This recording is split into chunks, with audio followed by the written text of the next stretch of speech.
Hey mamas, welcome back to Proverbs 31 Fitness. I am thrilled that you've joined us this week. My name is Dr. Emily. I am a pelvic health physical therapist and mamas of 4 under 4, and it is my honor to help mamas heal their bodies from survival mode to stewardship so that they can actually enjoy God's design for motherhood.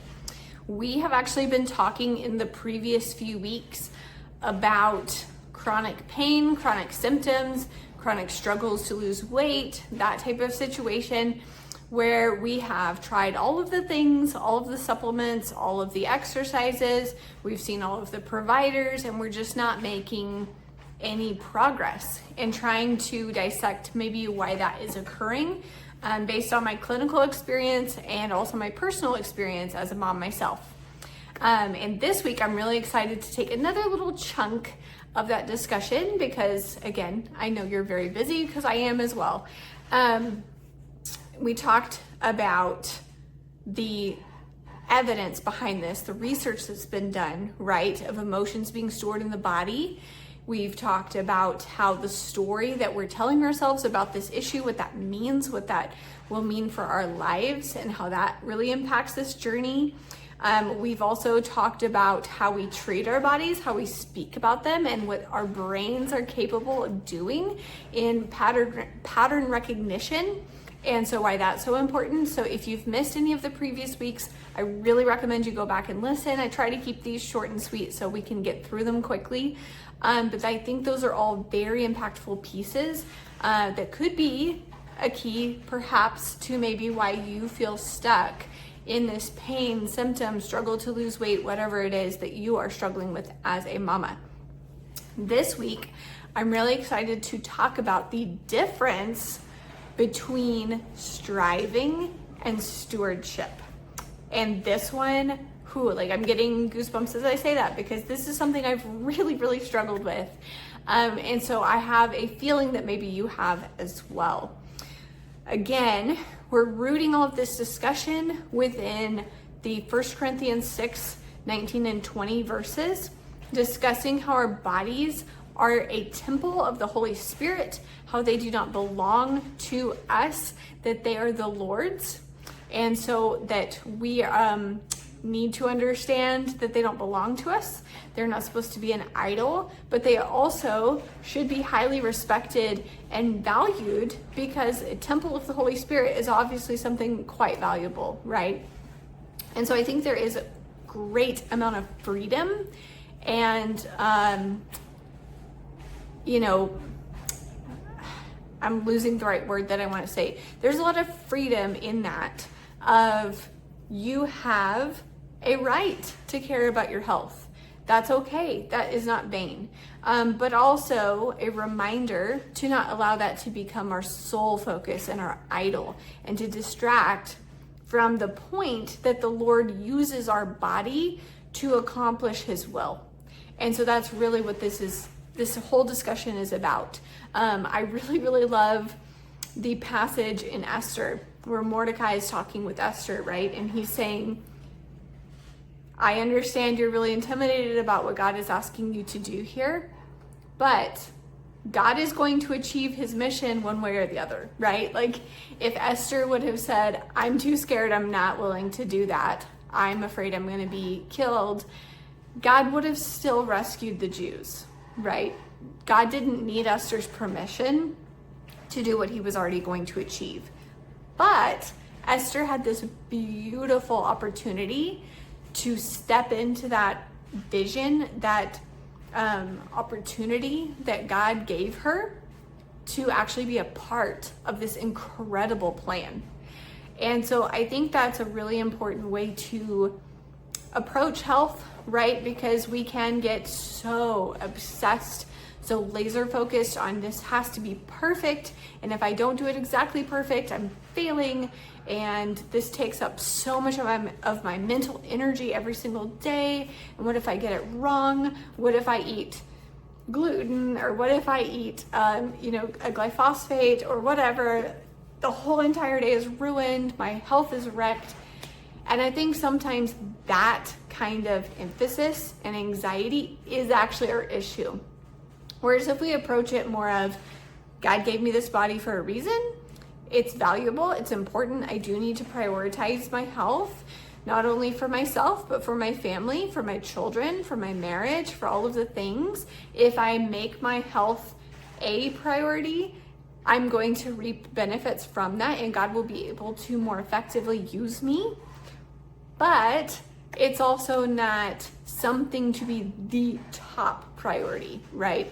There are obviously things that are more important, like God's calling, like our children, our marriages, our friendships, all of those things. So that's really where I want to root this discussion of what is the difference between striving, which is what most of us do, and stewardship. So I've kind of touched on this a little bit, but I also want to really hone in on these points that, as I was preparing to discuss this with you, really stuck out for me. And I really want you to sit in this week and reflect on and see kind of where you are in this journey. It's not a right or wrong. It's just, like Jesus always talks about in the Gospels of the law says not to murder. I say to not be angry, because it's a heart issue. Like, what's going on in your heart? So it's not a judgment. It's not I have arrived at perfection, but it's just listening to our heart, kind of seeing where we're at, seeing where we are in this process of striving versus stewardship, right? Striving, to me, is the misconception that this body is mine.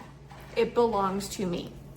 So within my own journey, I have, 6 years prior to having my first child, I was insanely over-exercising, like lifting very heavy, 5 hours a week, running at least 20 miles. On top of that, doing my first year of clinical experience within an orthopedic physical therapy clinic, I was significantly under eating, especially for that level of activity. I was just grinding that body into the ground. Now, it was super ripped and lean and athletic, and I was very physically fit, but that was me striving. That was me trying to force my body to look a certain way. That was me, this is my body, I'm gonna make it look this way. It belongs to me. And the consequences of that were being very moody, having a very dysregulated nervous system, having a very unhealthy relationship with food. It was such an obsession. I would actually call it an eating disorder, if I'm being perfectly honest. Just tons and tons and tons of consequences, right? Because I thought my body was mine. I was not using it to honor the Lord. I was making it an idol that I controlled. I was thinking my body was mine. So that is striving. This is, I'm going to only eat this many calories. I'm going to work out this hard so it looks exactly like this because I deserve to have a body that looks like this. That's striving, right? And it's also the idea of my health is going to be great or terrible based completely on my effort, right? What I do is going to force it to be awesome, or it's going to force it to be horrible. And that we don't leave any room for God in that picture. And that's something I feel very passionate about. I know it probably is somewhat controversial, but to me, I have degrees in cell and molecular biology. I have a doctorate in physical therapy. I have done continuing education on the postdoc level of pelvic health. Like I've done a lot of education. Obviously, science is important to me. Obviously, everything I'm bringing you is evidence-based. But science and evidence-based is not in conflict with understanding God's design and understanding that God can and will do whatever he wants without anyone's permission, without, waiting to see what the research has to say about it, right? So inviting God into that healing space of, God, what are you trying to teach me? God, what would you have me do? God, I surrender this pain. I surrender this symptom. I surrender this struggle to you, God. I have open hands.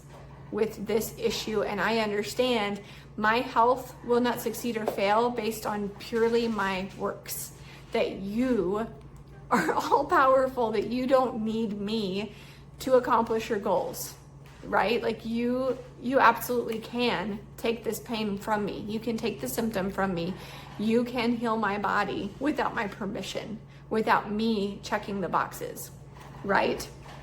And so that's something I really want to encourage you of, because sometimes actually the problem in our healing journey is that we are trying too hard, which up-regulates our nervous system, gets us stuck in a fight or flight survival mode, and then our bodies cannot relax and actually heal. So sometimes we're trying too hard to fix a problem, and that's actually the reason we're stuck in that problem. So if that sounds like something that resonates with you, that's something I really encourage you this week is pray a lot about it. God, why am I trying to fix this? Why can I not surrender this to you? And I will tell you, within my own health journey, I never felt this more than ever than leading up to my labor with my fourth, which, April and May of 2026, whenever you're watching this, that was a big, big, big chapter of God saying, do you trust me? Are you surrendering this labor to me? Are you surrendering this birth to me? Surrender harder. It was, I've always had prodromal labor. This one was, it was very, very challenging. And then when labor actually kicked off, it was the most beautiful, wonderful, fast and furious, which is not my norm. I have marathon labors even after prodromal labor. I had 3 hours of active labor. I had like a minute and a half of pushing, and my sweet daughter was in my arms. It was such a God thing. It was, do you trust me? Surrender harder. So sometimes with our health, that's actually the answer, not a different exercise, not being more restrictive with our calories. Obviously there's some physiology. I'm not trying to diminish that, but sometimes it's actually that our nervous system is so stinking upregulated because we are trying to force something to happen instead of surrendering it to the Lord and allowing Him to heal us, which ultimately is where all of our healing comes from anyway, right? He might give us the tools through science because He creates everything, but sometimes our striving is actually what's getting in the way of us healing. So what does stewardship look like? If that's what striving is, and we don't want to do that, right? Because we actually want to heal, we want to honor the Lord with our bodies.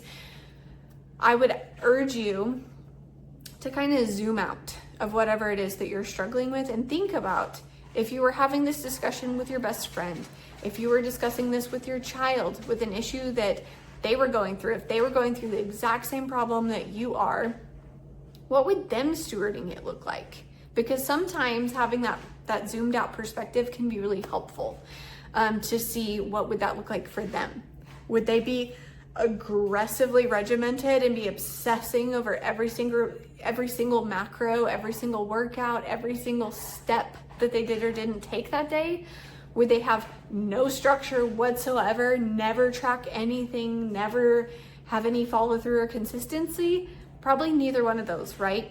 It would be somewhere kind of in the middle. It would be a balance. It would be an open-handed responsibility is ultimately what I came to when I was thinking about this.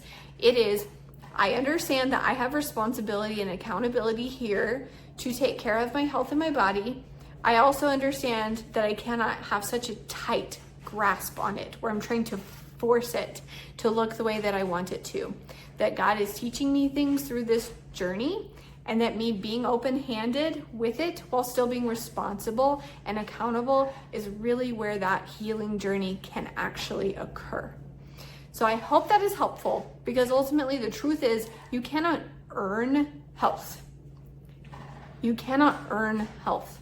So much like our salvation. We cannot earn our salvation. We never could. That's why it was a free gift. So I hope that is helpful. I cannot wait to hear how this lands with y'all and what types of conversations you have with the Lord about it this week. Love you so much, and I cannot wait to see you next week. God bless you all.